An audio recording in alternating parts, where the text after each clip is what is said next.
What's up, Urban Acolyte Army? My name is Prince and I'm an Urban Acolyte. In this video, I'm going to weigh in on this whole thing going around about Lando Calrissian sexuality. Is he pansexual? What does pansexual mean? And what is my response to all of this? So I'm going to talk about this from both sides, since some of you dickheads like to accuse me of being a social justice warrior.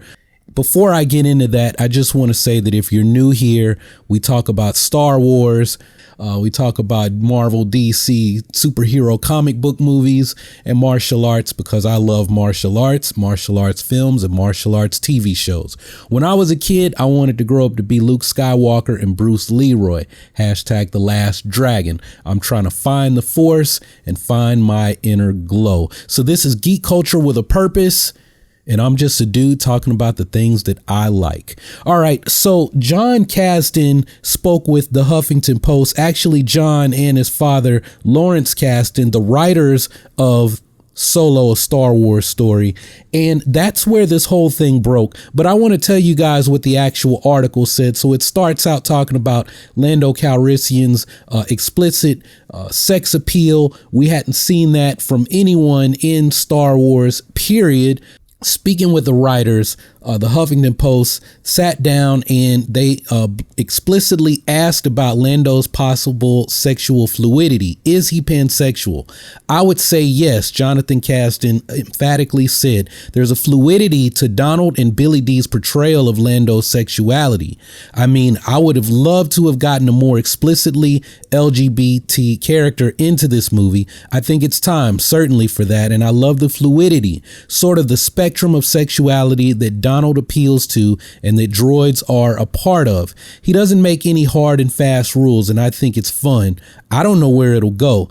Now, Lawrence Caston, John's father, was more cryptic about the intentions.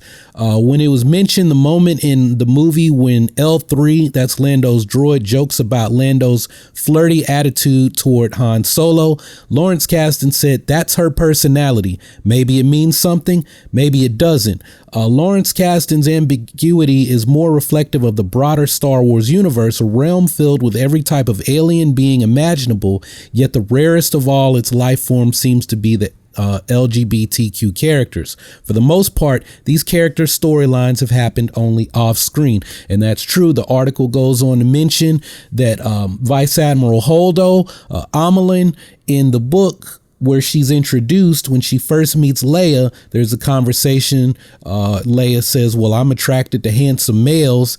And Amelin's response is, well, that's kind of limiting. She says, a pair of pretty dark eyes. Then Amelin thought about that for a moment, or more than a pair if you're into Grands or Aqualish or Talls, or even, right? So the Talls are big, I was about to say the big white dudes. They are covered in white fur. You see them on Hoth if you play the Knights of the Old Republic video games. But anyway, that's a tangent. My point is that it appears that Amelin might be pansexual as well. Sana Staros may be bisexual, or she might just straight up be lesbian. We know that she had a relationship with Chelly. What is Chelly? Chelly Afra, Dr. Afra. Dr. Afra's gay. It appears that Grand Moff Tarkin may also be gay, if that is indeed Tarkin from that story about the affair between the very, very high-ranking, like highest security clearance possible on the Death Star, and the stormtrooper who gets promoted, right? There's some fraternization going on there. Some people were upset and called that sexual harassment. You guys don't know the difference between sexual harassment and fraternization. And I mean, as usual, people like to comment on things in Star Wars without actually having read the books. You know, if we were sitting in a classroom and you did that shit, some of my professors would clown you until you picked up your books and left, you know, with your head hanging in shame. Because you came unprepared, right? And talked out of your ass, which a lot of people are doing about this, right? So John Caston, he's been under attack now. He's been under attack from both sides. And he tweeted out on Friday night, sorry to have brought identity/gender politics into. Nope, not sorry at all. Because I think the galaxy George gave birth to in 1977 is big enough for everyone. Straight, gay, black, white, brown, Twi'lek, Sullustan, Wookiee, droid, and anything in between. Hashtag droid rights, hashtag we are sentient, right? So we got people that are upset because, oh, you're going back and you're changing the characters and you got the social justice warrior agenda and all this inclusivity is ruining Star Wars, and stop messing with existing characters. You guys just want to, you're following some kind of gay agenda, right? And then you got people on the GLBT side that are like, fuck you, John Caston, why don't you go all the way, right? Don't just tease us, go all the way, give us a blatantly gay character, right? And I mean, what have I been saying here? Representation matters. But I mean, I really feel like you guys are like, y'all are going too far. Some of you just hear the word pansexual and you're so homophobic, right, that you won't even eat a popsicle. You won't even eat a banana because you're afraid of putting some phallic food in your mouth, right? Because, you know, you think, oh, if I eat a banana the wrong way, I'm going to be sucking dick on the corner tomorrow. So I can't do that, right? This whole pansexual thing's been in the news before in the real world, in the world where things actually matter, not with fictional characters. Janelle Monáe, she came out in a Rolling Stone cover story. She came out as pansexual earlier in the spring. After identifying as bisexual, she said that once she read the description of pansexuality, she realized, oh, these are things that I identify with too, and I'm open to learning more about who I am. So GLAAD puts and I'm reading this from the Chicago Tribune's website. GLAAD puts pansexuality under the bisexual umbrella, defining the term as anyone attracted to people of all genders or sexes, or regardless of sex or gender. Pansexuality is a more expansive label than bisexual, including attraction beyond the male-female gender binary to include those who are trans, gender fluid, androgynous, intersex, and more. So, I mean, really, this sounds appropriate for Star Wars, right? I mean, just go and admit it. If you're one of the people upset, have you read any of the books? I'm guessing no. I can't remember what book it was. I think it was Bloodline. Bloodline gets into people's attractions and whatnot, and talks about that there some species have more than just the male female gender binary. They don't fit into our understanding, right? You got to understand, this is a universe where they're more than just humans, where, you know, you're gay, I'm sorry. Well, yeah, you're gay, straight, bi, whatever on the GLBT spectrum, but then on the gender spectrum, right? We have gender fluidity now. If you're a progressive person, or you're up, well, I won't say if you're up on all of this. I just happen to be in a community where I'm in contact with a lot of gender fluid people, and that's them, that's their world, that's their journey, and I'm not one to judge. I'm gonna do me. I'm gonna take care of Prince. They take care of them. And I mean, you know, at the end of the day, we let people do what they want as long as they're not doing anything illegal or bringing harm to people who can't protect themselves, right? But as a black man, as a black person, as a black Star Wars fan, I don't see this as Han being gay, but I can understand people being upset about this who see Star Wars from my point of view. I mean, it was one of the reasons that I was like, yo, I don't want Finn to be gay. Like, I'm completely accepting of that. So like I said, I see both sides and I can understand where people are coming from. But I also said, look, if somebody decides we're going to make Finn and Poe be boyfriend and boyfriend, or I'll accept it. I might be like, yo, hey guys, I know like I'm like super pro Finn, but I'm going to talk about somebody else now. And when Finn is important to the story that I'm trying to tell, I'll talk about Finn, but I think I'm gonna distance myself from that character, right? Because it's like it's the emasculation of black men, of black characters, right? Go and look at the video before, because somebody's going to take offense to this. I can say anything and somebody will get offended, and I kind of don't give a shit. I'm not going to let that negativity, negativity steal the O out of my joy. Go back, look at that video Dave Chappelle is talking about, Dave, we got a great idea. We want to put you in a dress, right? I mean, Martin wore a dress. Flip Wilson wore a dress. Tyler Perry wore a dress. Eddie Murphy's worn a dress. And there was a time when I was thinking about getting into comedy when I was in high school. You guys know I do all kind of crazy impersonations. Hey, hey, hey. Need a little Jello pudding pop. So I would do like all of these different stuff, and my grandma was like, you need to stop impersonating women because people might think something about you. Now, you give me a couple $1 million. If I had gone that route, you give me a couple $1 million to be in, a couple $1 million each to be in a couple movies, I think my grandma would have sang a different tune at that point. But, I understood what she was saying, right? That why is it that black men to get ahead, we got to be in show business. We got to do something. I mean, Will Smith got fucked in the ass in a movie. A lot of people don't remember that. Hey, I mean, Will Smith had a crying game moment, where he played a game. This was like early in the Fresh Prince of Bel-Air days. Would Will Smith be where he is if he didn't get, if he didn't get fucked in the ass in that movie? I'm just saying. There's that aspect, right? But I don't see that in the Lando Calrissian character. You guys should watch the sketch from Saturday Night Live with Donald Glover as Lando Calrissian, because this is what we've seen, right? This is why I don't have a problem with this. Now I'm jumping to the other side, because just because Lando's pansexual, that doesn't mean anything. Not really. I mean, all it says is Lando will stick his dick in anything with a hole in it in Star Wars that he finds attractive in the Star Wars universe, right? And what have we seen about Lando that's in canon? Well, he hit on Hera. He tried to holler at Leia. I'm pretty sure he's going to try to holler at Kira at some point if he hadn't already smashed. I'm not too far in Last Shot, but he was taking a shower with a Twi'lek girl in there.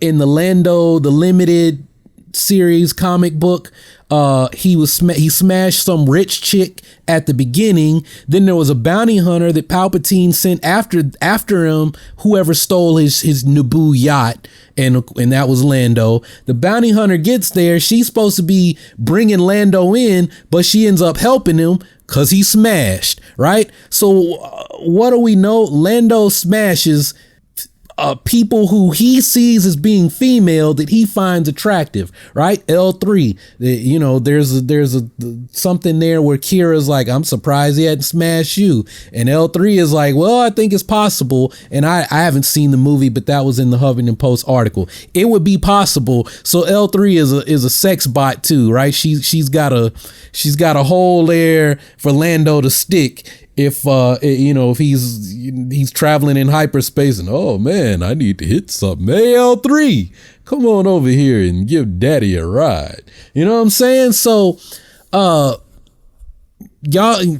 for real, man, y'all need to chill the fuck out, man. Lando's pansexual, right? That means if he comes across some alien species or something and he's like, hey, you look attractive, I think you're a woman, a female, right? And like I said, go watch the Saturday Night Live sketch, because Donald Glover kind of says that. He's like, I like females of all species and whatnot, right? So going back to this pansexuality is more expansive label than bisexual, including attraction beyond the male-female gender binary. Not all aliens fit into that male-female gender binary, to include those who are trans, gender fluid, androgynous, intersex, and more. And the joke that Donald Glover made as Lando Calrissian, now I'm not saying the Saturday Night Live sketch is canon in Star Wars, but it might be. You never know. It just might be.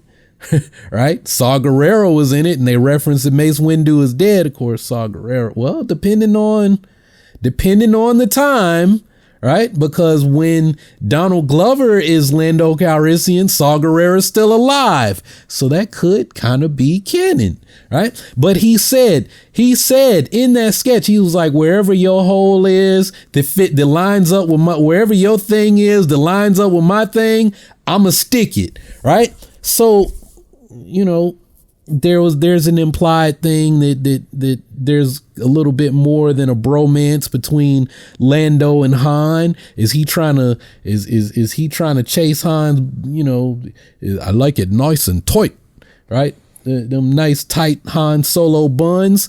I don't know. Maybe it's a joke, right? Lando's a con man, right? And he's trying to butter people up. Maybe he's like, hey man, if I holler at him, I know this dude is strictly clitly, and if I keep messing with him and having him think I'm trying to get that butt, you know, what's the booty master? What's the dude? He's locked up in Kentucky. It's a real dude, the booty master that was on what was Aaron McGruder's cartoon? What is that? I want to say the Rugrats. I can't believe Huey and Riley and Huey. What is that cartoon, man? I can't think of the name. But you know they had the booty man, right? Like Lando's, you know, hey, we gambling. You know, if I have him thinking I'm the booty master, that's my way of getting in his head. We don't know, man. And people take things out of context. Y'all getting upset about this movie. You haven't even seen it yet. All you seen is people shitting other bloggers shitting the bed over an issue, and they tell their side. Look, man, tell it from both sides. So I told y'all how I feel about it, right? Is it, you know, I worry about the emasculization, is that it? Of black male characters. But for Lando, and he's set in this universe with all kinds of aliens, and he's a pimp, he's a player, he's a hustler, and he's a horny guy, and he gets around. And for Star Wars, it's appropriate. Now, what we've seen in canon is that, you know, whatever he identifies as female, he's going to try to holler. Right. And, you know, Aqualish women look like Aqualish dudes, and I don't know where their thing is. I don't know if I'd want to holler at a woman that's got some balls on her face, but I'm not Lando Calrissian. Right. But my point is, y'all need to chill the fuck out, man. It's not that serious. It's really not that serious, y'all. I don't have a problem with this. It doesn't bother me at all. It's not going to ruin Star Wars or ruin my childhood or anything else to have the idea that Lando Calrissian may have hollered at some of them species where they only have one sex, right? They're all this. They're all this. They're all trans, and that's it, right? And they got both of them down there, and he puts it in whatever hole he can put it in. And hey, maybe for shits and giggles, sometimes he has his holes filled too, right? So seriously, y'all, I don't even have a question to ask. I'm just gonna leave it at that, right? If this is where they want to go with the character, that's where they go. It's not official, but it to me, it makes sense. That's all I'm gonna say. To me, it makes sense, and I'm gonna leave it at that. So I don't know. Let me know your thoughts down in the comments below. If I cleared some things up for you, great. If I did, please let me know. If you're still upset about it, I don't know. If this makes you mad, take my granddaddy's advice. Lick your ass and get glad, because it's nothing you can do about it other than boycott Star Wars. And if you're doing that, then stop watching Star Wars videos on YouTube, because all we're going to do is take the money we make from you watching these videos and spend it on more Star Wars. Right? So seriously. Anyway, that's all I got to say on this topic. So let me know your thoughts down in the comments below, and I'll be checking back to see what you all have to say. If you haven't subscribed already, go ahead, click that subscribe button and take your first steps towards joining the Urban Acolyte Army. Embark on the journey of becoming the hero of your own story and become a force for change in your community. Continue to support the channel. You can do that by checking out more videos and sharing this video and some others. Anyway, that's all I got for this one. Y'all keep on breathing, and may the force of others be with you always.